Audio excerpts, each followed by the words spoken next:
Okay, before we get started today, a little bit off topic, but I want to specifically point out to you guys, I am not an engineer, neither am I a technician.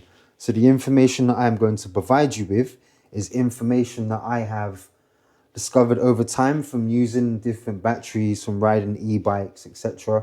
This here is a fireproof safety bag, and right here I have an empty one, which I can show you the inside. You can strap down the batteries. You can buy these currently anywhere, Amazon, eBay, but these bags will guarantee to keep the fire inside of the bag. So intentionally it will stop the fire from spreading from inside of here to outside and damaging your house or maybe a shed, wherever you store your e-bike. It's a safekeeping. They're actually waterproof, so don't worry about the bag getting damaged. Yeah, I personally have quite a few e-bike batteries around, as you can see right here. Inside of this bag, I actually have 3 batteries. This is the battery from the Engwe L20 Boost. So we'll just plonk that one over there. That's a 48 volt, 13 amp, I believe it is. Yep, that's correct. Which is currently stocked with 624 watt amps. I have a lot of e-bike batteries around me, so this is why it's kind of important to have bags as such as fireproof bags, especially if you work in the gig economy. Something tells me that a lot of you have e-bike batteries, especially if you ride a bike or e-bike. Even if you don't ride an e-bike for the gig economy and you just ride it for your own personal use, get to work or whatever else it is, I suggest you look into a bag like this, because there is so many fires that take place and it's important to know what's inside of the battery. So as you can see right here, it gives you a specific information of what this battery contains. Now, there's 3 different versions of this liquid, right? And you've got great, you've got good, and then you've got really bad. Now, really bad is when the battery is quite dangerous, and that's what you don't want to be riding with. Now, Engwe, I guarantee you, are giving you the really good, because the simple fact of it is they're a big brand. They don't want their bikes going up in flames, and a lot of people, I don't think, realize that all e-bikes have a set amount that it should be charged. So it's from 500 to 1,000, and it will specifically tell you on the website when you're going through the information for the battery. This battery that I'm holding in my hand here is a 13 amp, 48 volt, 25A, which is the maximum for the discharge.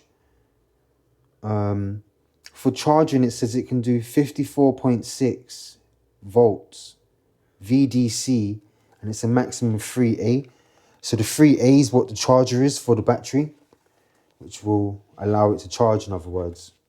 And sometimes when you have an e-bike and the charge is flashing and it won't charge the battery, that's because either the fuse has gone off or has gone bad inside of the battery, or it could be the fact that you have damaged cells. Now, one thing that you want to look out for with an e-bike battery is specifically is if the shape starts to change. So if you guys look here on this battery here, you can see that the shape has started to give way.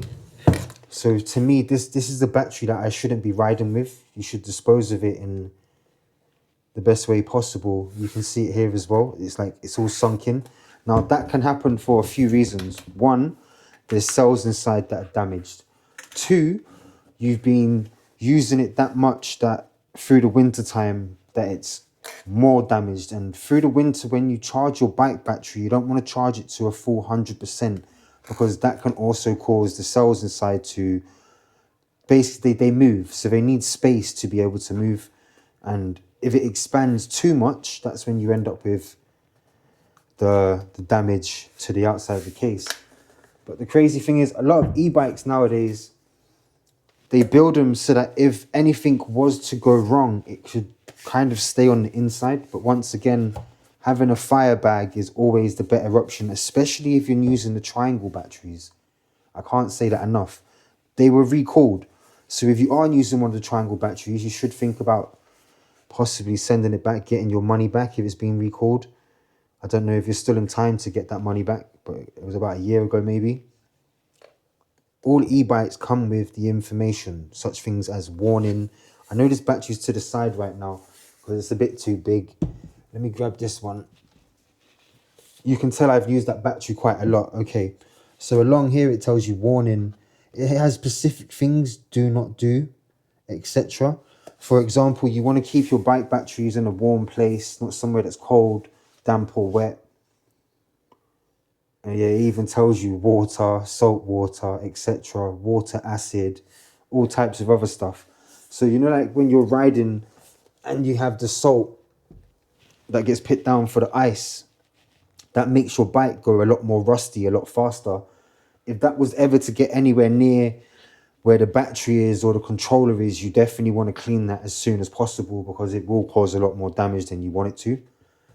But 100%, a fire bag is the way to go. Simply off of the fact that it's going to keep you safe. It's going to stop the house from burning down. I think I need a few more fire bags just to keep batteries in them. Especially if you're not riding the bike. There's no purpose in you having the battery out where it could cause damage because they're quite big, and I think we've seen a lot of footage of what e-bike batteries can do, especially if they're stored in the wrong place. And every single battery is a different voltage. So this is a 36 volt and it's near enough a 20 amp. It's 19.2 amps, which this battery goes in the Engwe P275 ST, but I'm pretty sure either one of the versions that you have the same battery that slides in and out. Engwe have really powerful batteries, and for me, I pedal. I don't really sit here doing the twisty business and the push because it damages the battery. And what it does to your battery is, once again, wrong battery because it is too big to be in that shot. So what happens with your e-bike battery is that when it's 100% charged, every time you push the throttle or you push your boost button or any one of these push to goes, etc., your battery goes from 100% all the way to 50%. So the more you use that battery in that manner of speaking, the more you damage the cells inside. So I think you have to bear in mind, even though that you have that option to use it, it's probably not the best option to use on your e-bike. To be honest with you, in my opinion, these and the triangle batteries are probably some of the worst batteries you can come along, because within this shape here, a lot of people have learned how to fake the battery, and it's quite important to take these numbers here at the very bottom of the battery. Every single battery will have it. Google it and it will tell you what the liquid is inside, which version it is, whether it's good, whether it's made by Samsung, Panasonic, all of these different companies, Bosch. And I think, me personally, they're the three companies that you want to be riding with because it's more than likely not going to have no incident. Like, for example, I have a battery here from Rad Power, and this is what goes into my Rhino. But across America, we've witnessed incidents with these bikes and all types of other batteries. In England, I've never seen anyone have any issues. So that's what made me think, I wonder if there's a difference in between the grade of batteries, but then at the same time, the amount of power that you're using in the States compared to what we're allowed to use here is different. So I think the more speed and the more watts that the bike has, the more damage it causes to the battery. And depending on who you let work on your bike, i.e.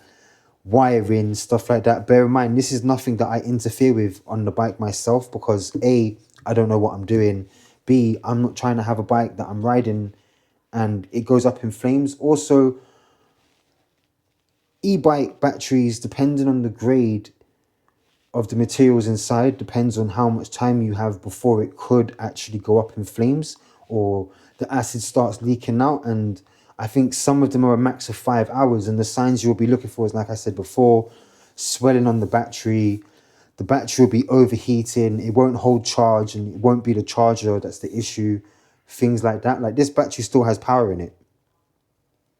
So yeah, and I haven't used this in a while, so that tells you how good I store the battery away, that the cells aren't getting damaged because the battery's still near enough charged. And I think last time I used it, I ran it down to the 3 bars and it's still where I left it, which is good. So even with having a fire bag, the fire bag prevents things from going wrong. For example, if you leave the batteries somewhere that's cold and the battery shouldn't be, if it's inside the fire bag, it will more than likely keep the battery cells at the right temperature rather than at the colder temperature. And yeah, it's quite handy to have. So SafeTech is the company that make them. These bags are 14 by 7 by 9, which the 14 would be in length, the 7 would be in width, and then the 9.5 would be in height. So don't know if that's handy to any of you, but don't worry, the next video I will be riding will be out on the Engine Pro 2.5. So the Engine Pro 2.0, not 2.5. But yeah. And the difference between this battery and the battery of the original Engine Pro is that this is a 52 volt. And funny enough, with this, before I go actually, the 52 volt and the 16 amp, I done 14 miles straight on this the other day, and I only lost 1 bar of power, which made me think this is going to be way stronger than I thought it was. And previously, before in the Engine Pro, I had no issues with that bike. The only issue that I had is that I got hit by a car and we couldn't keep using it because the rear wheel won't stay on the frame. So if you can see here, this long code here would be the information that you want to Google to find out what liquid is inside of this battery. And funny enough, they can be dangerous in the wrong hands. And that's why I was saying you want to be careful of who you let work on your bike, what technician you let touch them. If you're going to a bike shop, a majority of the time, if they're an actual bike shop, they will have the correct qualifications to be working on such things.